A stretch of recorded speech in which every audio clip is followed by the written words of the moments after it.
The 1960s Soviet Navy tried a lot of innovative ideas to take on NATO.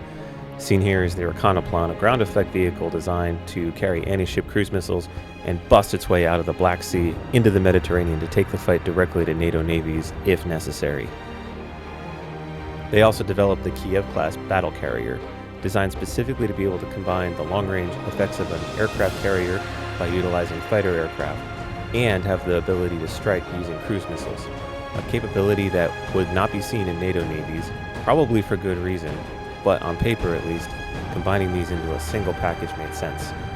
Over-the-horizon radars and advanced weapons targeting capabilities, including new types of anti-ship and other types of anti-aircraft missiles, made the Soviet Navy, on paper at least, look like a formidable opponent that NATO would have to deal with. Fortunately for NATO, the Caspian Sea Monster was only ever built as a prototype, and the tactical use of this vehicle was never brought into full fruition. Rather, traditional missiles were adopted for the anti-ship and anti-aircraft role as seen here. But if they had been developed and used, it likely would have had a significant impact on NATO doctrine and the types of aircraft that were subsequently developed in the 1970s.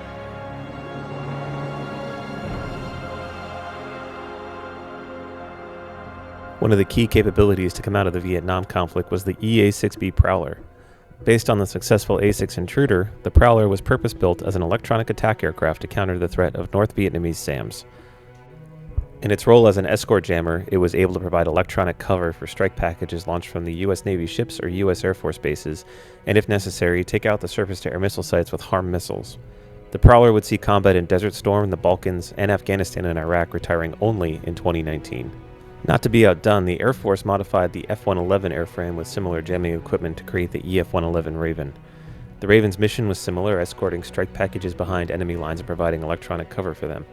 The Raven would fight in Desert Storm, but at the end of the Cold War they were retired from U.S. service, and the last Ravens were retired by the Royal Australian Air Force in 2010. Despite their success, neither of these airplanes were built to counter a naval threat. And if the Erkanoplane and the Kiev class had been successful, what could have been built in order to counter that capability? Maybe something like this.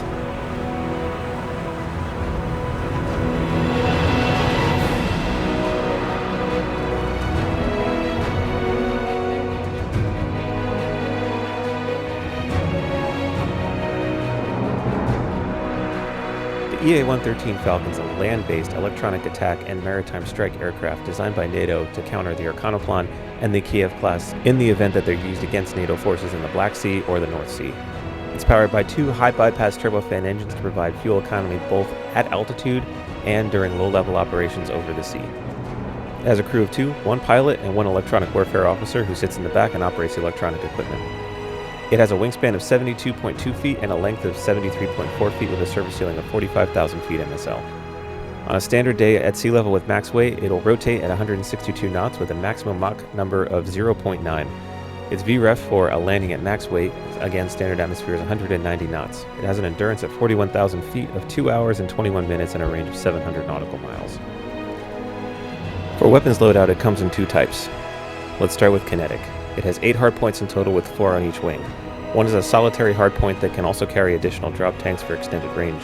The second is a cluster of 3 designed for Harpoon or long-range anti-ship missiles or other similar ordnance. Since that isn't supported in Flyout, they are represented here with the AGM missiles that are available.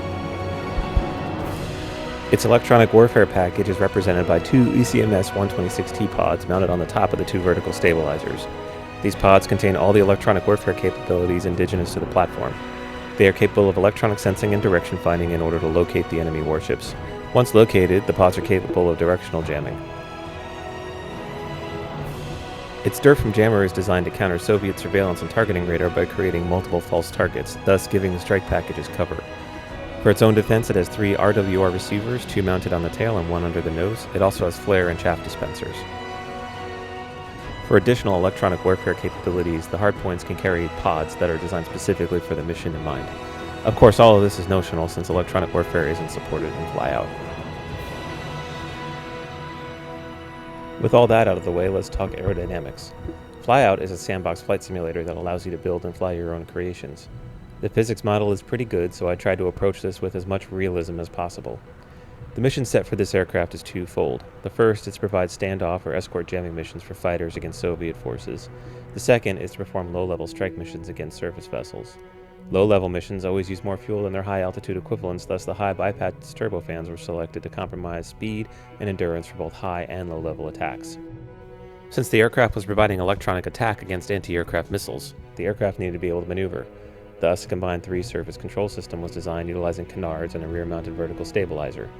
While the vertical stabilizers were originally designed only for rudder control, early tests showed the canards lost control authority at high angles of attack, and thus the rudder was given some pitch authority as well.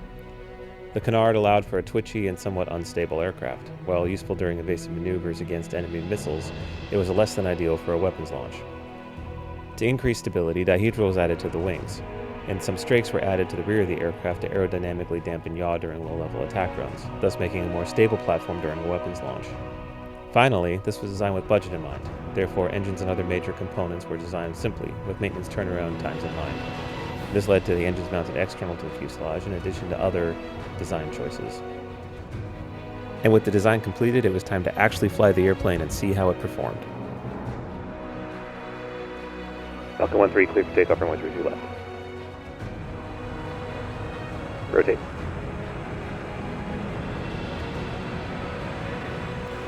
Positive rate, gear up. Plus 20 after takeoff checklist. Flaps up. Departure Falcon 1-3 is 3,000 climbing, flight level 400.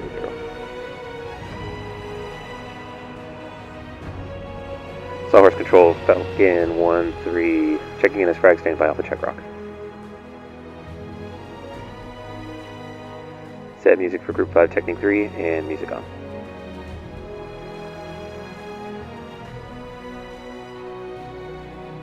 Sawhorse Falcon 1-3, contact single skunk, elevator Cherubs 3.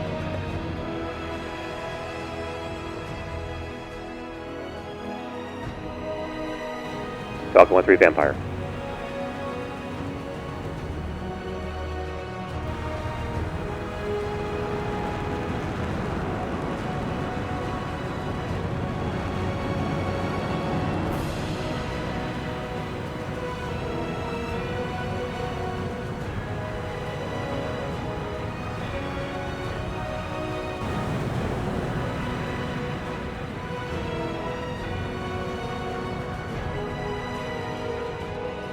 Tower, Falcon 1-3 is with information Alpha on the visual for runway 15, gear down.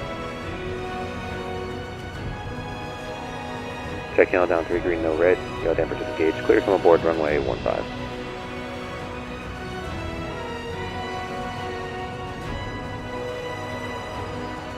Spoilers.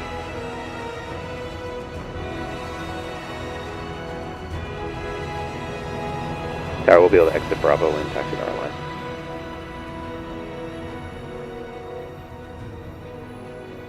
I hope you all appreciated my Navy landing there with no flare. In all honesty though, this is my favorite airplane to fly. It's only the 4th design I've ever done, but it's the first one that really freaking worked. It's so much fun to fly, and I've put so many more hours into this thing, flying it, to just get good at it, that it is my preferred airplane when I go and play Flyout. Its maneuverability is where it needs to be. Although I've definitely died when I go against the SAMs a couple of times, I've gotten good enough that my kill ratio has gone down significantly in terms of me dying, and my kill ratio has gone up in terms of me being able to take out the SAMs. Secondly, one thing I noticed is this airplane is really sensitive on the trim. So that's not unusual. The Learjets that I also fly are also fairly sensitive on the trim, which is probably something to do with the T-tail, and in this case the V-tail. But with the addition of the strakes, the yaw is much changed and much more stable. The canard does allow for the twitchier airframe, like I said, but overall it still has the advantages of being able to not stall the airplane, still have that control authority that you need, while still maintaining some semblance of ability to maneuver. The one thing I don't really like, and I haven't been able to really fix yet, is that the landing gear configuration means that when I take a hard turn, the wings tend to want to dip really hard.